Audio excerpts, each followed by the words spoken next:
Monsieur le Président, vous allez me permettre de commencer la narration des faits par notre voyage de l'Abbé. Parce que le samedi 26 septembre, nous étions à l'Abbé avec le capitaine Dadis. Nous sommes arrivés là-bas le vendredi soir. Samedi, il y a eu le meeting. Au cours du meeting, j'étais avec un de mes confrères, Amadou Diallo, de la BBC. On avait nos micros, RFI, BBC, quand le président Dadis parlait à la tribune de l'Abbé, au stade de l'Abbé. Quand il a vu nos micros, il a dit voilà, RFI est là, BBC est là, tout le monde saura ce qui s'est passé au Fouta théocratique. C'est comme ça qu'il a dit, tout le monde saura ce qui s'est passé au Fouta théocratique. Alors tous ceux qui étaient autour de lui nous ont vus, civils et comme militaires. Nous sommes revenus à Conakry dimanche. Parce que samedi, nous avons travaillé à l'Abbé jusqu'au soir. Dans un cyber, c'était difficile de travailler là-bas parce que le cyber n'était vraiment pas bien, quoi. L'Internet, c'était compliqué. Alors nous sommes venus passer nous sommes venus à Pita, travailler un peu, on a dormi à Pita. Le dimanche, nous sommes revenus à Conakry.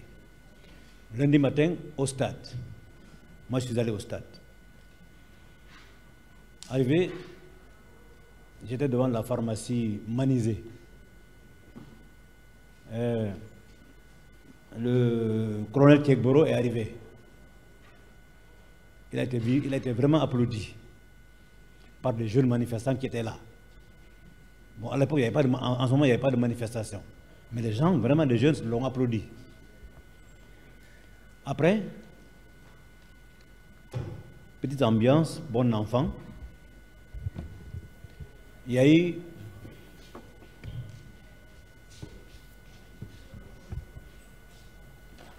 une foule qui est arrivée du côté de Bellevue, Dixine. Une foule, si je vous dis une foule, c'était une foule. Il y avait une autre foule qui est venue de Madina, du côté de Farmaguinée. Il y a une jonction au stade. C'est comme si c'était donné rendez-vous là-bas au même moment, quoi. Franchement, il y avait foule. Quand ils sont arrivés, le stade était fermé, il y avait les hommes des gendarmes et les hommes du gouverneur Diop qui étaient devant le grand portail du stade. Quand ils sont arrivés, Ekeboro et tous les gendarmes qui étaient là, policiers, tout le monde a fui. Ils sont allés vers l'université, Nasser. Après, c'est dans vraiment cette foule-là qui est venue. Je ne sais pas comment les portes ont été ouvertes du stade, parce que les gendarmes vraiment avaient quitté. S'ils ont laissé les portes ouvertes ou si c'est les manifestants qui ont ouvert les portes. En tout cas, ils sont rentrés. Après, les gendarmes reviennent, les policiers reviennent.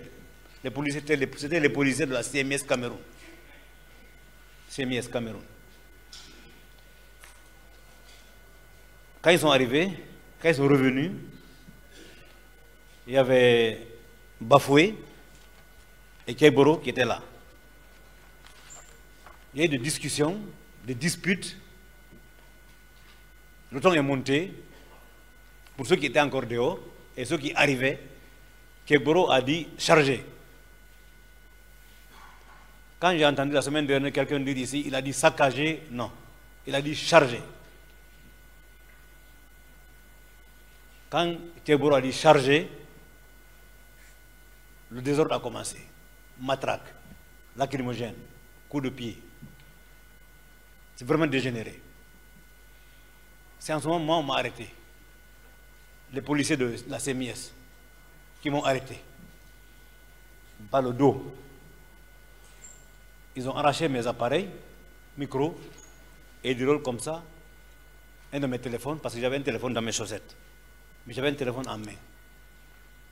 Ils ont arraché tout ça, ils ont cassé sur le goudron.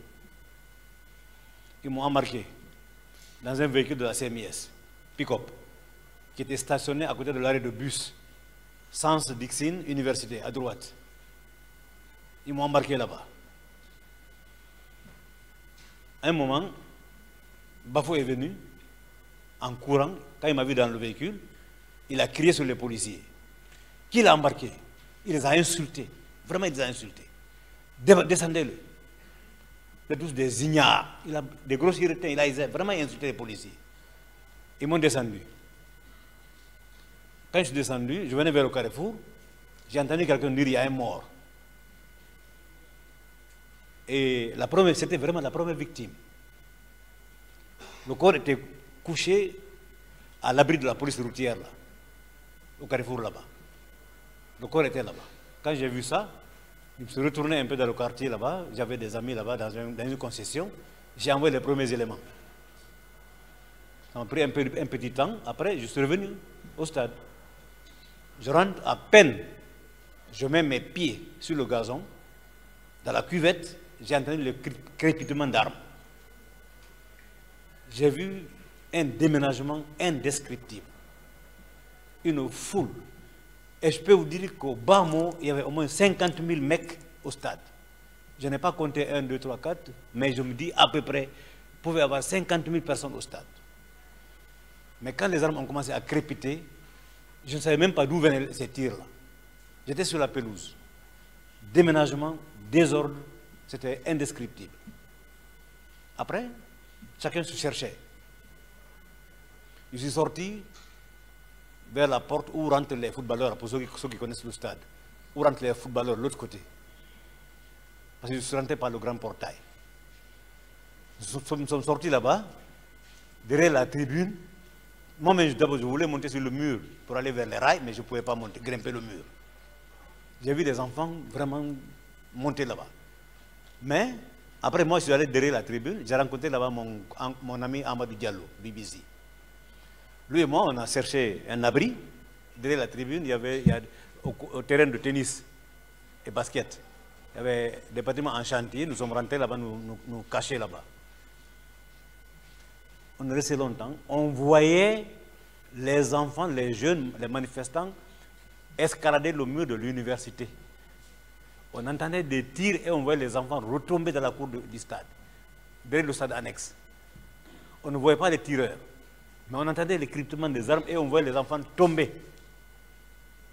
Encore, qui voulaient escalader le mur pour aller vers l'université, mais ils sont retombés dans la cour du stade. Pendant un bon moment. À calmer après, nous sommes sortis. Après, nous mettons encore nos pieds dehors de notre cachette là. C'est 5 caporaux. Quand je dis caporaux, c'est des policiers, c'est des militaires verts et rouges qui nous ont arrêtés. Ils nous ont insultés. Ils nous ont dit, on va vous tuer. On va vous exécuter. Mettez-vous à genoux. Mon ami Amadou s'est mis à genoux. Moi, j'ai dit, je ne me mets pas à genoux parce que je ne suis pas manifestant, je suis journaliste. Il y a un qui m'a cogné dans mon dos, je suis tombé dans la boue. Il me s'est mis à genoux. Il a commencé à insulter. Il y a un qui sort son arme, il met dans ma poitrine. Moi, j'étais à genoux. Il me dit, on va te tuer, on va te flinguer. J'ai dit, dans un cri de désespoir, j'ai fait comme ça. Je dis, si ça peut sauver la Guinée, n'hésite pas. Hein. 3 fois. Si ça peut sauver la Guinée, il ne faut pas hésiter. N'hésite pas. Hein. C'est dans la discussion là que 2 plus gradés sont arrivés en courant. Laissez-les, ne le tuez pas. Hein. C'est comme ça il a dit, ne le tuez pas, laissez-les. C'est des journalistes, je les connais, ils étaient avec nous à l'abbé. C'est pourquoi j'ai commencé ma narration par l'abbé. C'est parce que Dadis avait dit, RFI et la BBC est là, que tous les officiers qui étaient avec lui nous ont vus. Donc ici, ils ont dit, laissez-les, c'est des journalistes, ils étaient avec nous à l'abbé. Levez-vous, levez-vous. Un des officiers appelle un policier de le faire sortir. Alors, lui, il coupe une branche d'acacia. Il était devant nous. On était 3 maintenant. Là. Il y avait un jeune handicapé de Liberté FM. Un jeune, je vais oublier son nom. Le policier avec une branche d'acacia. Journaliste, journaliste, journaliste, journaliste. Il y avait des corps partout. Arrivé au niveau du palais des sports, il y a une dame qui est sortie de là-bas en vitesse. Monsieur Ba, sauvez-moi. Monsieur Ba, sauvez-moi. Ils sont en train de violer les femmes. Ils sont en train de violer les femmes. Sauvez-moi. Ça criait dans le palais des sports. Ça criait là-bas comme un match de basket à l'époque, quand j'étais gamin scolaire. J'entendais des cris du palais des sports là-bas. La femme est sortie en vitesse. Monsieur va sauvez-moi, monsieur va sauvez-moi. En passant là, on a vu beaucoup de corps. Beaucoup de corps. Ou des gens qui étaient blessés qui ne pouvaient pas se lever. Il y a un qui m'a reconnu, il m'a dit, monsieur Ba, ne nous laissez pas ici, sauvez-nous. Monsieur Ba, ne me laissez pas ici. Et je vais faire quoi? On est parti. Arrivé au grand portail. D'abord, j'ai dit à la femme, là, viens avec moi. Viens avec moi. Tu vois que tu es mon assistante si on te demande. Après, au grand portail, le policier nous dit, ah, moi, ma mission est terminée ici. Hein. Moi, ma mission est terminée ici. Et il y avait des gendarmes qui mataient les gens sur la terrasse. Des matraques, des coups de n'importe quoi. Après, sur la terrasse là-bas, on nous a arrêtés encore. Il y a un qui a mis ses mains dans ma poche, il m'a arraché $150 et 300 000 francs guinéens. Ils ont voulu fouiller le sac de Amadou, qui a voulu résister. Ils ont tapé la main avec les matraques. Il a fait presque un mois, il n'a pas pu travailler. On arrive là-bas, au carrefour, des gendarmes en t-shirt vert. Chaque fois que je vois Zelensky, l'Ukrainien, là, je me rappelle de ces t-shirts-là. Ils nous ont arrêtés là-bas. On va vous tuer. On va vous tuer. Vous n'allez pas raconter ça. Vous n'allez pas raconter ça.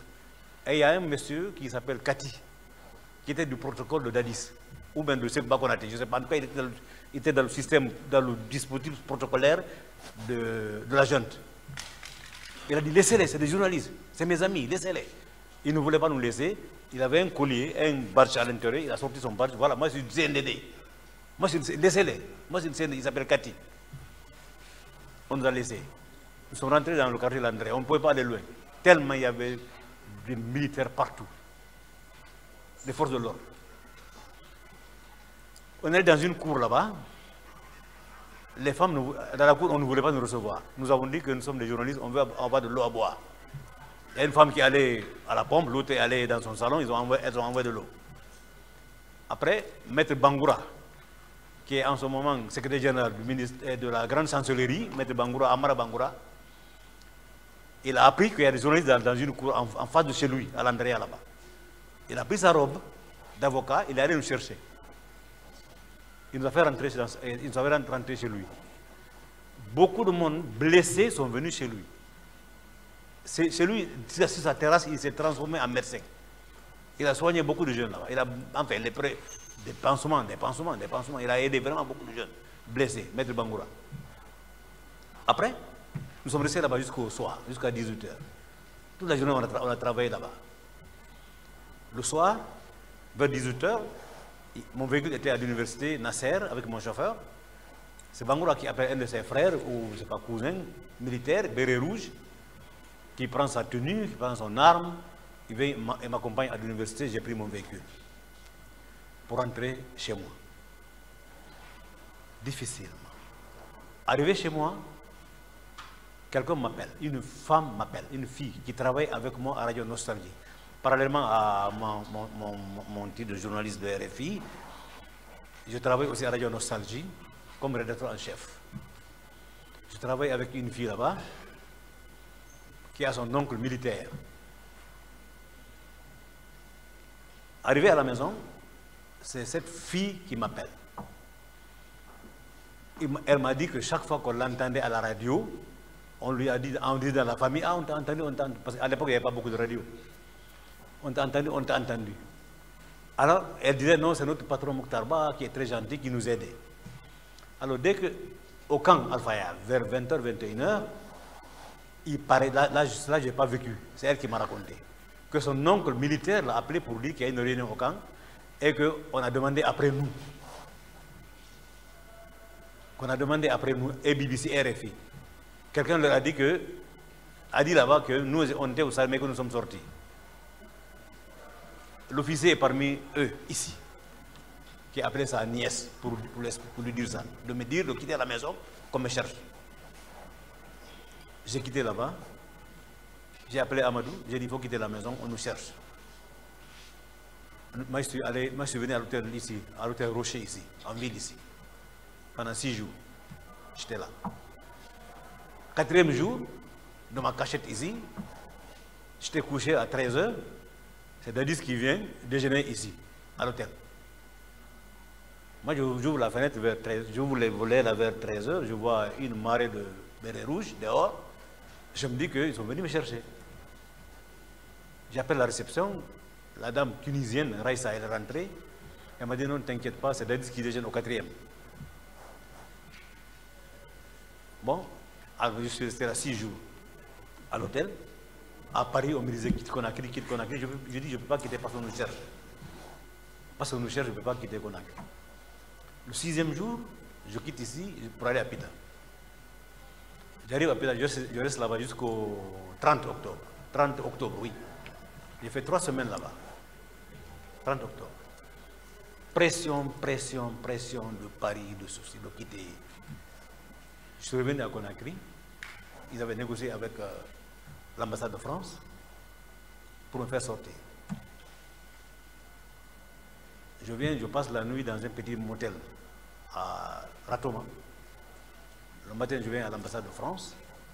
On me présente là-bas un monsieur, là, un Français gros, là, qui était chef de SICAS, ceux qui contrôlent les passeports à l'aéroport. On me l'a présenté, on dit bon, il va s'en occuper. Je donne mon passeport, on me dit d'aller à l'aéroport le soir. Je vais le soir là-bas, à l'aéroport. Je suis resté sur le parking. Vers 18h, ils ont fait les formalités pendant mon absence. Vers 18h, il y a une dame qui m'appelle, monsieur, vous êtes où? Je dis, je suis sur le parking, vous pouvez venir. Je rentre, le comptoir est fermé. C'était en bas à l'époque, c'était pas en haut. La salle d'attente, c'était en bas. C'était pas à l'époque en haut là-bas. Je rentre dans la salle d'attente. 1 minute, 2 minutes après, on dit embarquement. On va au pied de l'avion. Tout le monde fait la queue, reconnaissance des bagages. Il y a 2, 3 militaires qui arrivent. Je me dis peut-être qu'ils sont venus me chercher. Or, ils étaient venus déposer un courrier à une hôtesse, ils sont retournés. On prend Bruxelles, c'était Bruxelles Airlines, on prend l'avion, on va à Dakar. Dakar, on m'a amené, parce que j'ai fait 3 semaines à Pita, je n'ai pas dormi. Je n'ai pas pu dormir. J'ai peut-être dormi jusqu'à 1h du matin, le reste c'était des cauchemars.